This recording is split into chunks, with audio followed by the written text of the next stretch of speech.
Henry J. Taylor. When the speaker says what he means. Henry J. Taylor, whose voice you will hear presently from a great Pennsylvania city, leaves no listener in doubt as he looks across your land and mine this evening. What he sees happening now and the clear-headed thinking he applies to the future can help us all to go forward to a better, a fuller, and a more secure life. General Motors presents Henry J. Taylor, noted author and journalist, in another friendly and significant talk in his series, Your Land and Mine. Mr. Taylor is speaking tonight from Pittsburgh, Pennsylvania. Mr. Taylor.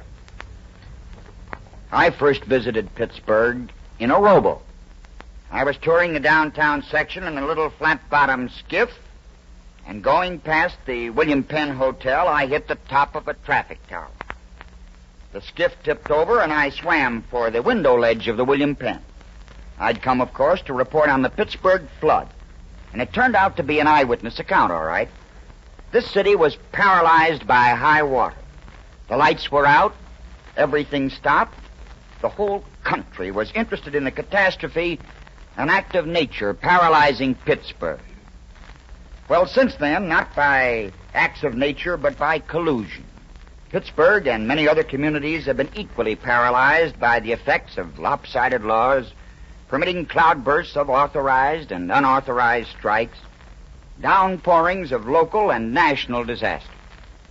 At the moment, and on purpose, such troubles are more or less suspended so that the boat of public opinion won't be rocked pending new labor legislation in Congress.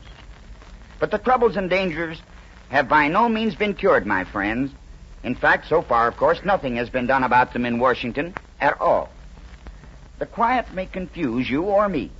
The lull may even lull Congress and the Senate to sleep.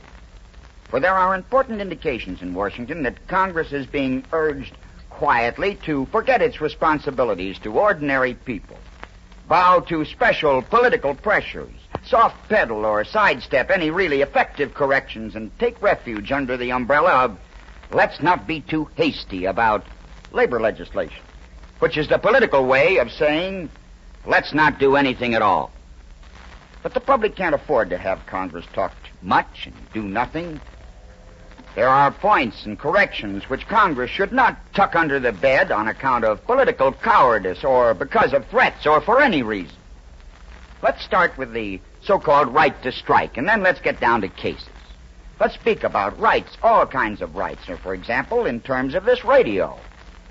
Now, my friends, I have the right to speak on the air. The right of free speech is fundamental.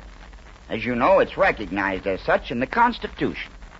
But let me remind you that I cannot use profane language at this microphone or urge you to turn the street lights out where you live or the lights in other people's homes.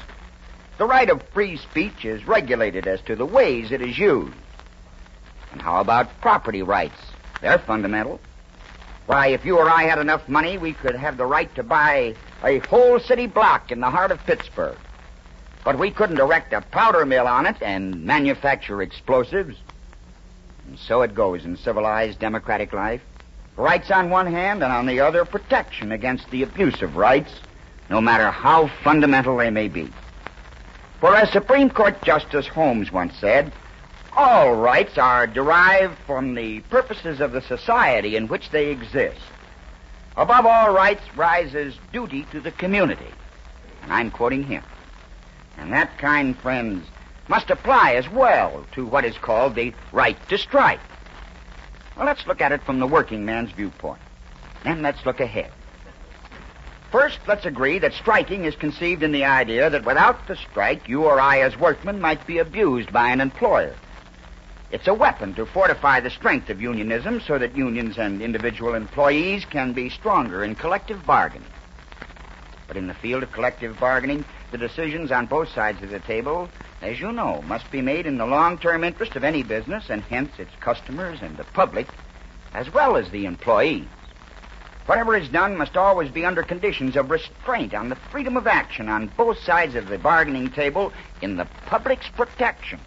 That's the important thing, in the public's protection. It isn't possible that this can be done when either side, the business side or the union, has been allowed by law to grow so monopolistic, so powerful, and so uncontrollable that no restraint is really effective in a pinch.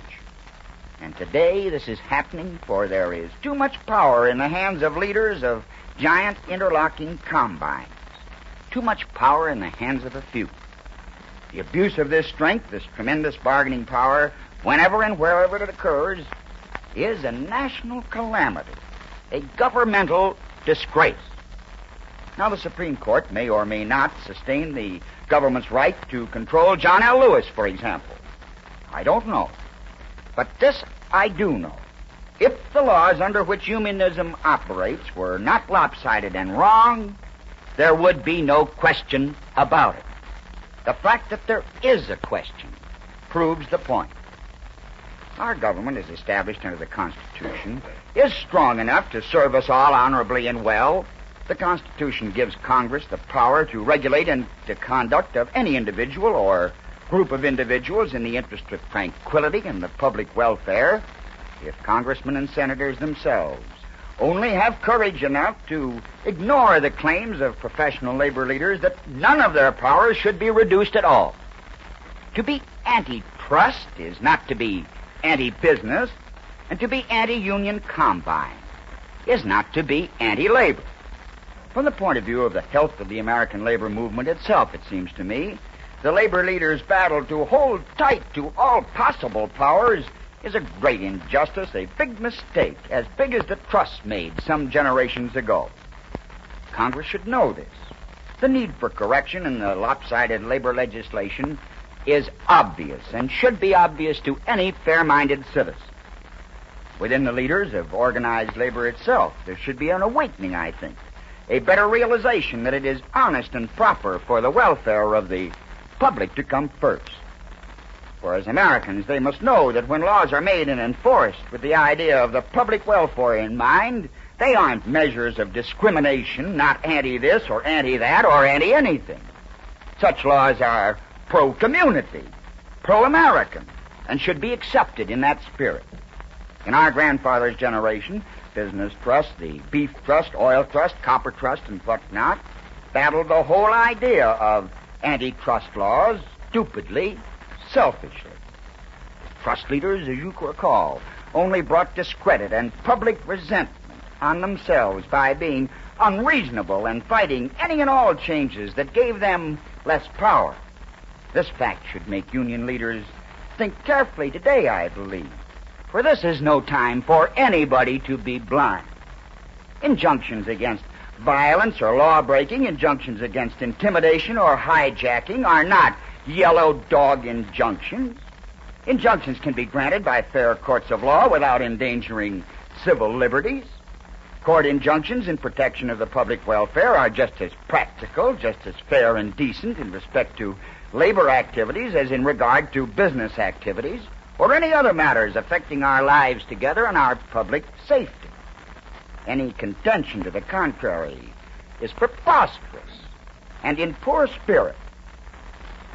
At bottom, the question of industrial peace requires a legally enforced, balanced approach by government and labor organizations and by business alike. In short, what work is going to be done, what's going to be produced for the pay, how faithfully are agreements going to be lived up to. That's not an unreasonable approach to new legislation. What enforceable guarantees are there to be against wildcat or other work stoppages during a contract so that producers can plan production efficiently and establish low prices to the public without knowing that their production can be steady? Are corporate organizations and union organizations to have equal legal responsibility in the event of strikes? Is the closed shop to be permitted, the hand of compulsory union membership to fall on every man? Are strikes going to be kept out of union and inter-union politics so that whole industries are not tied up by personal political fights inside unions, and in which they have no part, and so that innocent bystanders are not hit by the rot, swamped by waters of disaster as paralyzing as the Pittsburgh flood? Restraint must be enforced against superpower, come what may. This is due us both on principle and under the Constitution. No anger or bitterness need be or should be involved in the matter of new legislation for the public's protection. The principles are the things to grasp now. Let me spell out several simple points, objectives, kind friends, if you will. New labor laws or modifications of old lopsided ones must be, 1, economically sound.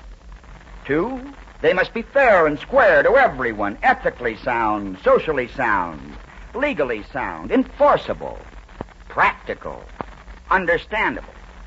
3, the laws must recognize the principle that we can all have more only if we produce more. They must reward effort and thrift and recognize that laziness has penalties. 4, the laws must recognize the right to work, the right to compete for a job and earn a better living.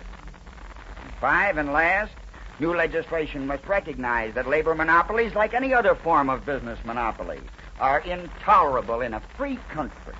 They must be regulated by the government and brought under the general laws of our land. This is not a business matter. It is a national matter. Someplace in here, the basic safety of our nation is at stake. We should not wait until a general strike may be pulled to find that out. I'm not predicting such an interlocking general strike, although there's talk of it in some circles.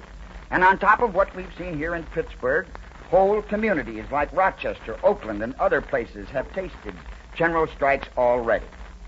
But a general strike is possible and legal today. And that's how far we've gone down the road to ruin. Now, the giant interlocking labor combines must be regulated in the public interest like the old-time trusts were regulated. We're all Americans, all of us, organized and unorganized alike. It is up to every American to advocate principles because right is right and wrong is wrong, and no soft peddling or excuse for abuse is pertinent. Congress has clear duties to the whole people. Congress must look around and look ahead, right the wrongs wherever found in the laws on which you and I depend. Congress must help all of us to go forward to a better, more secure, fuller life, marching behind the banner of duty to the community and common justice for everyone in your land and mine.